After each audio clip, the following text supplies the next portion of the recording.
And this is 19 mil here, so we'll just get that undone. Remove that. Also got similar washer to the one that on the passenger side at the rear. So basically you gotta wiggle it to pull it out. Now you can, because it's gone easier, but yeah, it's just easy if you move it, and then it's removed. Now you can actually put this all back on, so you don't lose it. Sorry. So put that on there. Just finger tight. It's not holding anything. Just keeping everything all in one place. That's all. Once again, that's those red bushes, nolothane. Probably all familiar with that. Look, it doesn't matter whether you're driving a performance car or everyday car. If you want to just, for your suspension to last longer, really recommend them. They're not that expensive, and they do give you a nice ride. Okay guys, my brother suggested we should keep it the way we removed it, so we don't put it different ways, because as you can see, if you spin it around, you can put it this way, you can put it that way, you can put it any way, and it'll fit. The funny thing about it, it will fit. Now, Ford done really good thing to remember which way to put it, is this nice sticker that advises you not to use this for jacking or towing. Now obviously you gotta put it the way so you can read it, because obviously if it's upside down this way, it's upside down, can't read it. And if it's facing the engine, well, you can't read it either. So you gotta place it only one way where you can read it, that it says do not use it for towing or jacking. Okay? And what happens if the sticker is not there, Boris? Okay, well, if the sticker's not there, you got that little nipple there, Boris. You got that little nipple that was used for self-adjusting when it's had an air suspension on there, or air self-adjusting thing. And that nipple, see that? There you go. That nipple is got to face the engine, so towards the engine.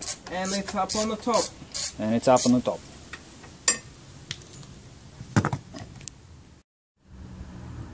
Yep. Well, right now your arm is on the way.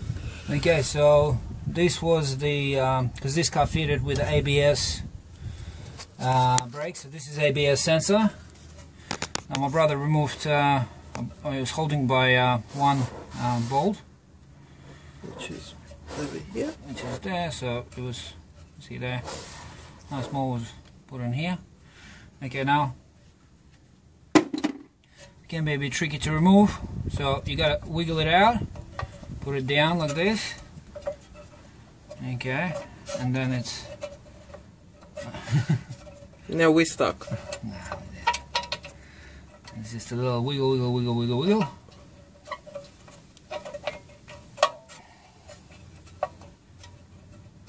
and then it comes out. If you can see all the shaving, see this. Yep. It's basically metal particles from your brake pads, by the looks of it. Yeah.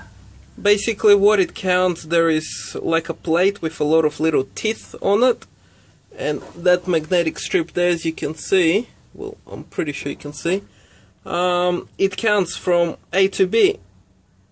Yeah, that's better. Can you swing it a bit? Yeah, like that. You can see the two, there's an A and B, and it registers the signal as the plate goes past. So that's ABS, and I'm pretty sure it uses the cruise control from the same sensor. I'm not 100% sure, but some cars do that. So just little heads up there. Alright, the ABS sensor there, you see the cables running across the lower control arm.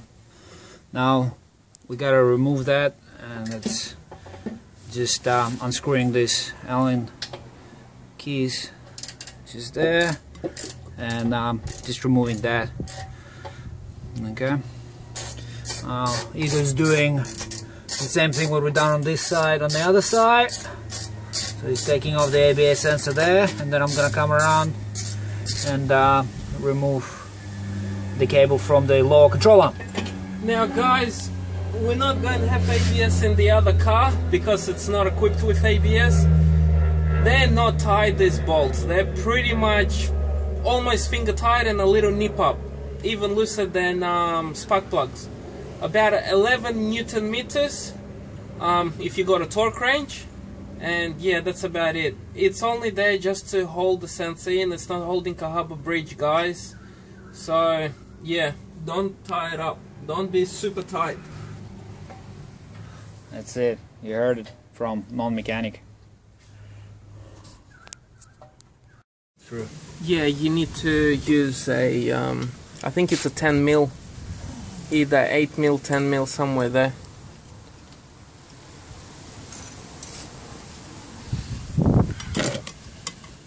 $10 mil?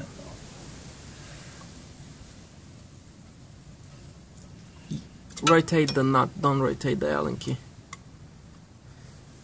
Yep, that's better. Now you can rotate the Allen key.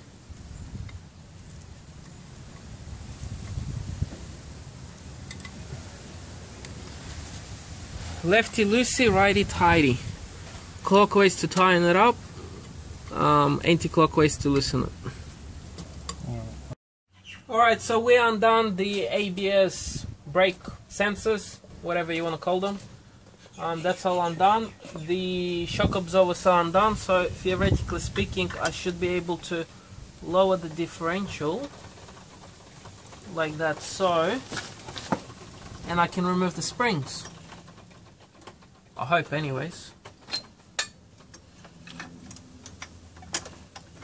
Now I just have to check why did the diff stop. It could be that the upper control arms and the lower control arms are holding it, or it could be the exhaust is holding it. Something is holding it. So I need to just double check. Well, in this case we got the stabilizer bar holding it. Sway bar. Sway bar holding it. Sway bar, stabilizer bar, same difference. Yeah, so we'll jack it back up again and see if I can remove that. Guys, one thing that we couldn't get on the video because I needed my brother's hand, these brackets which are holding the D bushes, I think they're called, around the sway bar, they were on the way of the pin. So first I kind of hit it to get rid of the pins from the bodywork, the stabilizer pins, but that didn't work. So then I had to get into a neutral position via the jack, and I had to actually slide this out. By sliding this out, the sway bar is loose now. So now we will try that again, dropping down the differential, and hopefully we can remove the springs and remove the sway bar so it's not on the way. Okay, so because sway bar, you see how much lower the diff went down now? Now that the sway bar is off, all the way down. And the brake fluid, not much of it came out. But now we're going to be removing the sway bar because that's sort of on the way, or we'll try to remove it anyways. As you can see, there is the exhaust. There is the exhaust. That's how we got the tail shaft. Once again, if there's oil around here, that means the seal from the differential is leaking. Which is not a biggie, but you know, if you're taking the diff out, you might as well replace it. Yep.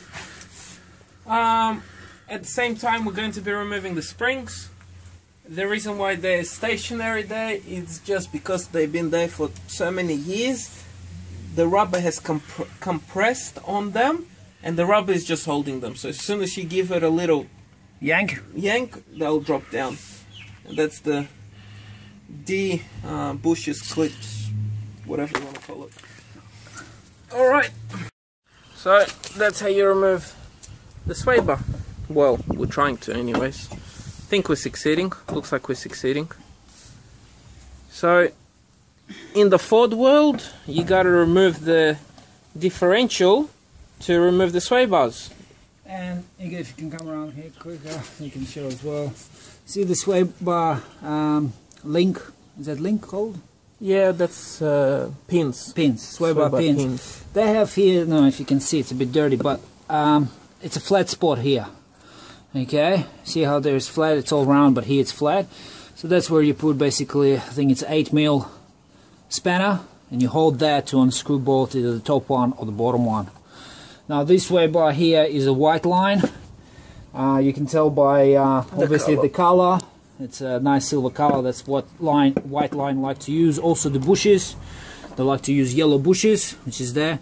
A really good company with a lot of products for all different types of cars, Australian or Japanese or European.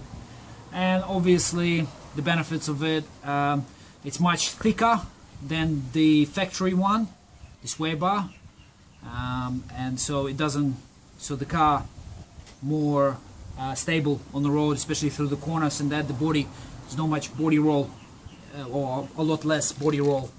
When you modify your sway bars to a thicker ones, you eliminate that body roll.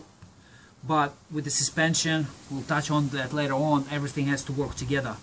You know, if you just put the sway bars on, it's not gonna give you a super handling, you know, and you can go racing and stuff. You need to have shock absorbers, you need to have bushes, so everything works together. And preferably a lowered car.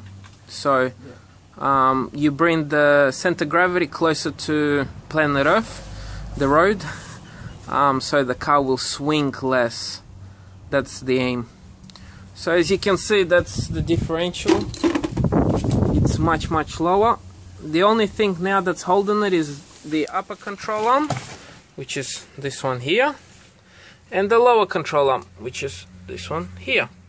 Okay, so like you heard Igor was saying, the only thing that's holding it is the rubber bit there that has been compressed in.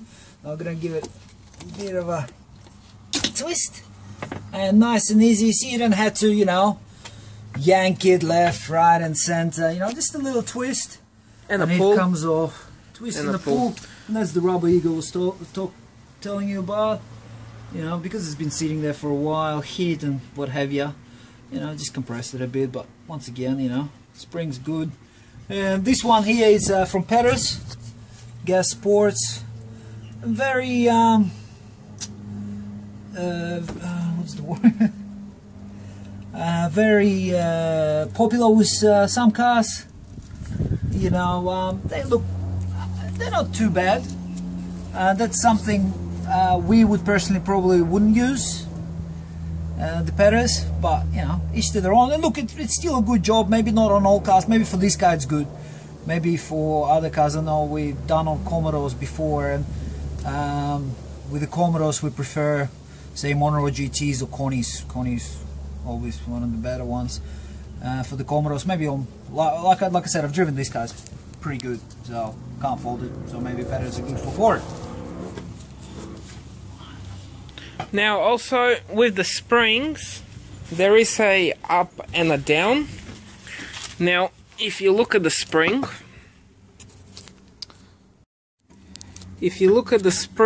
there is a coils that are really close to each other, and then on the other side coils are really loose, apart, really apart from each other, really close.